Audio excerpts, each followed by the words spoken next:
This is the Zero SRS 2024.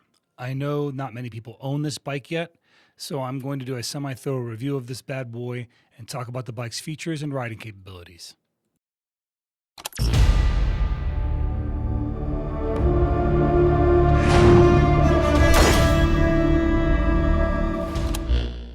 Thank you guys for joining me.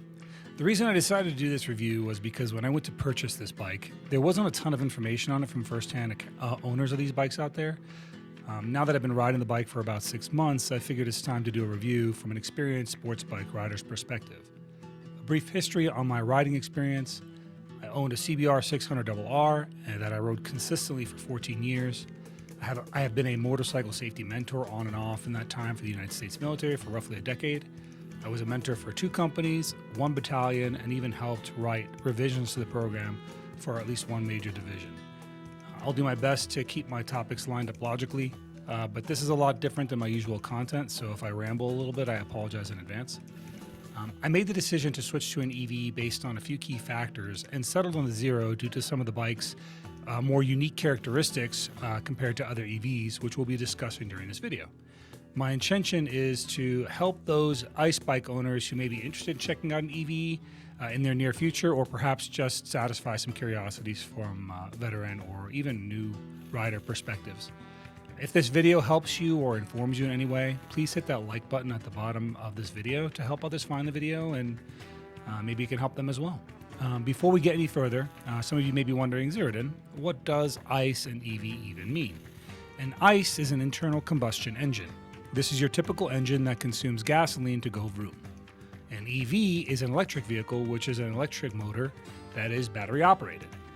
With that out of the way, let's get on the bike and enjoy this ride together while we talk about some of the bike's features and capabilities.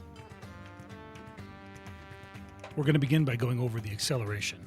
An EV engine has no gears to shift into, which means that there's no clutch on this bike. The moment you turn the bike on, the power is all immediately there, which is a really weird feeling coming off an ICE bike. This is a bit of an adjustment, especially if you're acclimated to maybe like the clunky gear shifts you may be familiar with on a CBR.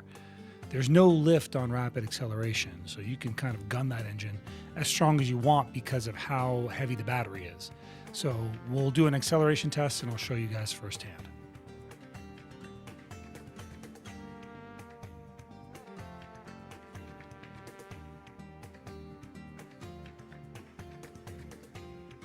Acceleration feels smooth and has that satisfying G-shift feeling you'd expect if you gunned it on an ICE bike. The key difference is there's no engine roar. You'll hear the wind whipping through your helmet and the electric engine making a pleasant whirring noise, but other than that, it's a quiet acceleration.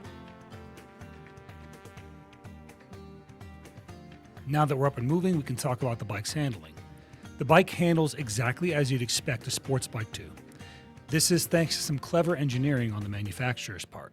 The battery is set very low on the bike, which simulates the center of gravity you'd expect to experience on an ICE bike. This assists with the handling and cornering of the bike quite a bit. Due to this higher seating position, however, your cornering may be a bit deceptive and your feet may be closer to the ground than you realize during that tight turn. The bike weighs 517 pounds, which is about 150 pounds heavier than your average CBR. You don't really notice the weight of the bike or the battery unless the bike begins to tip. If that happens, you're really going to feel it, and you might panic a little bit. Since we're on the subject of the battery, let's talk battery life. The big question on everyone's mind is usually, okay, so what's the range on it? I'm using a stock battery with no add-ons to extend the range of the bike's capability. The stock range on a full charge is somewhere between 80 to 100 highway miles, depending on several factors. These factors are your average speed, whether there is stop-go traffic to engage your regenerative braking, the terrain of your drive, such as are you going uphill the entire way for an hour, or are you going downhill for an hour due to a change in elevation, the weather conditions, which can affect the road conditions as well, wind speeds, and ambient temperatures. All of these factors can increase or decrease your mileage range. There is a battery add-on that can increase your bike's charging capacity, and thus its range capability, but it will eat your available trunk space, which we'll get into a little later on. The factors that affect the range of your bike must be taken much more seriously and into consideration than on a traditional ICE bike, because you can't just stop off at a gas station for a quick fill. When you're on the go, you'll need to charge your bike at a public charging station. That charging station must have a compatible plug to your bike, and there might be other people already there charging, so you might be in for a little bit of a wait. But we'll get into charging in just a minute. If you're using your Zero to commute around town or ride around for fun, these factors present far fewer practical limitations. In my opinion, this type of bike is the ideal commuter. I work about 20 minutes away from where I live and travel to and from work about twice a day. On average, I can go about 3 to 4 days before I have to charge my bike. If the bike is completely empty, it will take about 12 hours to charge to full. The bike has a feature where you can set your maximum charge target to a specific goal. You're far less likely to damage your battery's charging cells over time if you avoid charging it to full, so I like to set a charge target of 95%. If I leave it charging overnight, by the time I return to the bike, it's usually sitting at about 93% because of a 2% battery decay. I usually plug it in every couple of days, so I never really have to worry about the bike's battery power. On today's ride, I left the bike uncharged after my last daily ride, and you can observe the battery's consumption throughout the duration of this video. This brings us to our next topic, charging. If I decide I need to travel really far out of town on my Zero, I can engage the extended charging feature when I'm charging the bike. This will allow me to charge the bike to 110% of the bike's normal capacity. The charging port you'll need is a J1772. This is the most common type of charging port for an EV. Your bike will come with a level 1 charger that will plug right into a common household wall socket in your garage. While you're on the go, you can plug into a level 2 charger and charge your bike from empty to full in about 3 to 4 hours. It's best to sort of just keep yourself topped off if you're really worried about the battery's life while you're on the go, though. There is a rapid charger add-on that will greatly increase your charging speed, but again, it comes at the cost of that trunk space and adds more weight to your bike, which can affect your range slightly. Let's get into some of the bike's features. For starters, the bike has a higher fork than most of the sports bike's competitors. This is a standout feature to me, but let's talk more about that a bit later. Earlier, I mentioned something about regenerative braking. This is a form of braking that sort of mimics the feel of clutch braking, but while it does that, it also puts more power right back into the bike. It's a nice little feature that breathes a bit more life back into your bike, and it will diminish that effect of the stop-go traffic that will have that effect on your range. This bike has some neat things about it that really stood out to me over the older ice bikes. One of the first things that grabs your attention is the full and colorful OLED screen that's baked right into the heads-up display of the bike. This heads-up display is customizable, and you can choose between a few different options on what information you want the bike to display and where to put that displayed information on the bike's companion app. So if you want to have your ambient temperature on the top left or the bottom right, you can adjust that accordingly. If you live in a temperate area and are acclimated to riding in the cold, I have good news for you. The bike has heated grips. This is a bit of a controversy that actually landed Zero in some hot water in previous iterations of the bike. They used to lock this feature behind a paywall, and you'd have to pay them through their in-app marketplace to unlock the feature. Sounds a bit like DLC for a bike, right? Here's the weird part. You technically paid for the feature already since it was already installed in the bike. Zero just had it locked behind software, which is a shady practice that people fairly bucked against, and then they eventually walked back. I personally am glad that this is not a trend that took root in the real-life world of motorcycling. Something that pleasantly surprised me is that this bike is equipped with cruise control. You can hit your cruise speed and relax your wrist as the bike locks into a speed and maintains it, which means your hands are now free to wave at your fellow riders as you pass them. The bike also has some riding modes. Know what mode you're in because it can greatly impact your acceleration, top speed, and regenerative braking capabilities. When I first got the bike, it was set to Eco. I got on the highway and I was hitting a top speed of about 60 miles per hour. I thought to myself, there is no way the top speed of this bike is 60 miles per hour. While I was riding, I found the drive mode selector in the menu. I set it to sport mode, which unleashes the bike's full power. My right hand was still on the throttle and had it rocked completely back in eco mode. So when I switched, I nearly threw myself off the back of the bike with how hard and fast I kicked myself into acceleration. So, word to the wise, know your drive modes. I'm a pretty experienced rider and have a custom ride mode I appropriately called Ruin. Regulars of my channel should understand that reference. In fact, you can actually even see the ride mode on the OLED display right above my speedometer. This next one isn't really a feature, but it is something I wanted to mention earlier in the handling section. With no internal combustion, it is a much quieter ride. This is a better overall for your ears, but additionally, the bike lacks that distinct engine rattle you may be used to on your ice bike. That's right, no more weird butt feeling after a long or fast ride.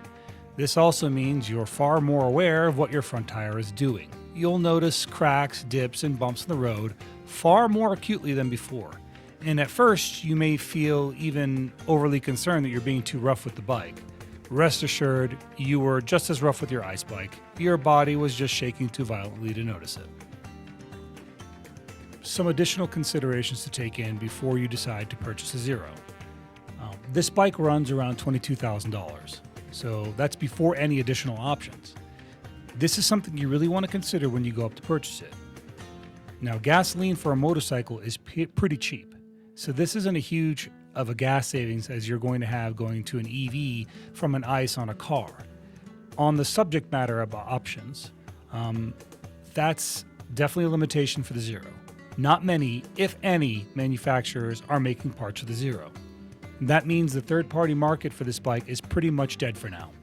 Zero does have some options that you can select through the dealer, so make sure you take a look at the catalog if customization is your thing. It definitely is for me.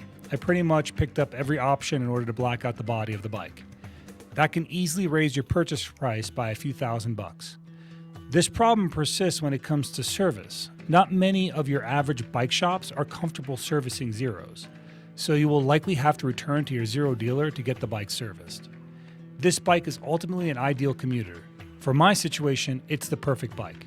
It may not be the perfect bike for you, however, so make sure you really consider those factors that I discussed earlier in this video. I'm going to go ahead and get off the bike now and go over some more of the bike's features before I call it a wrap.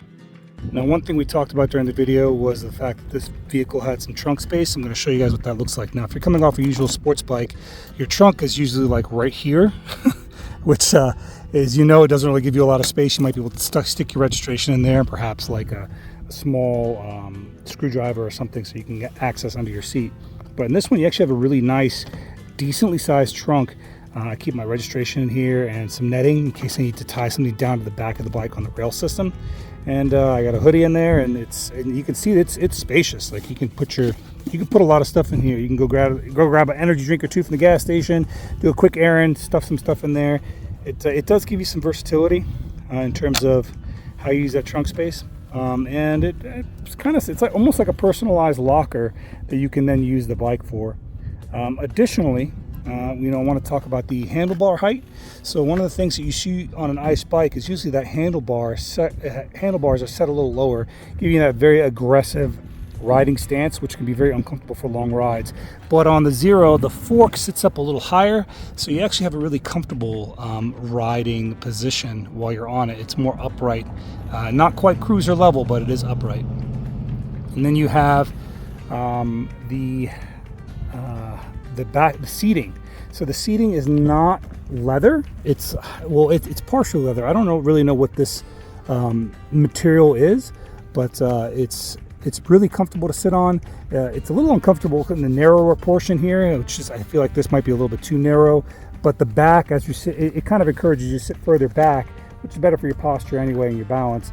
So when you sit further back, it gives you that nice, that nice good feel. Plus the back seat is a lot softer and more cushioned than a traditional sports bike would be. I remember Chris is my wife.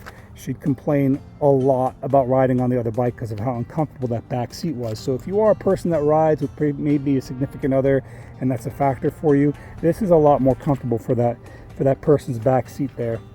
And then of course we have the mirror position. I love the position of these mirrors. The way that you sit on this bike, you'd think that the mirror position would be kind of worse because they sit lower, but they're actually really good because in this thing you can actually see, from my perspective, almost directly behind you. So if I put my arm right behind me like this, you can almost see directly behind you. So you can see vehicles that are right behind you while you are riding, which is honestly really refreshing. I'm used to having my elbows and my hands be in the way when I am riding my motorcycle. Not really a factor on this bike.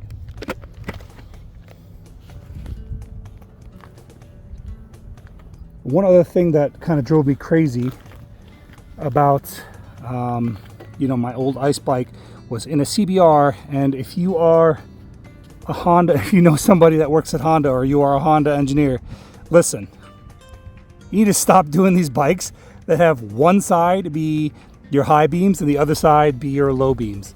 I cannot tell you how many times I'd ride my motorcycle and people would honk at me or try and get my attention because they tell me, or even friends that when I'd park be like, hey man, did you know one of your lights is out?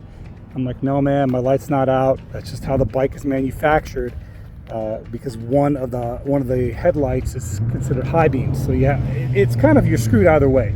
If the high beams are on, it looks like your regular headlight is out. If your high beams are off, it looks like one of your headlights is out. So no matter what you do, it looks like your headlight's out, and people will always very quick to tell you about that. So the way I had to get around that is I had to get some aftermarket HID kit, which I put in with the angel eyes and the demon eyes lights. And they look cool, but it cost me an arm and a leg. And I only did that because I was being driven crazy by the headlight complaints. So no issues here. This one, very modern style where you have your high beams and your low beams, and they're always on. So it's kind of nice.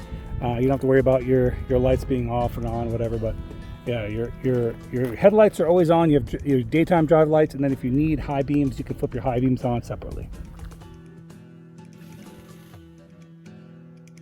So you can see there's a real rail system right here. This is actually handlebars for your back seat to grab onto. So while they're sitting there, they can put their arms behind them and grab onto that. So if you have that passenger maybe a little uncomfortable hugging the driver and they don't want to put their arms around you, they can always grab onto those handlebars and you can take them on a ride. One final thing I'll mention here is that the drive belt.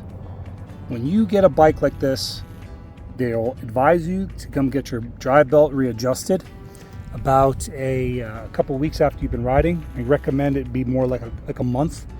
Give yourself, if you do end up getting a bike like this, give yourself about a month on the vehicle and then come back and have your drive belt tightened, because it will be loose. I did have one instance where I didn't have it tightened for like a month and a half, 2 months, and about a month and a half in, maybe it was a little over a month in, my drive belt actually slipped and it felt like I hit something on the road, but it was just my drive belt slipping, which can be kind of scary.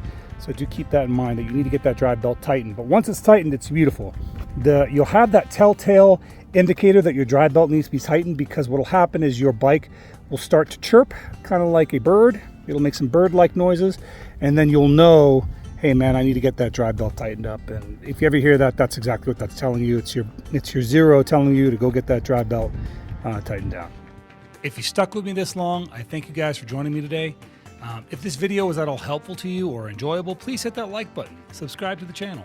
I normally do gaming stuff, but I am the type of person who just chases down whatever idea jumps into my head. I read every comment, so if you have a question about the 2024 Zero SRS, ask in the comments below and I will definitely reply. I hope you enjoyed yourself, and I will catch you guys on my next adventure.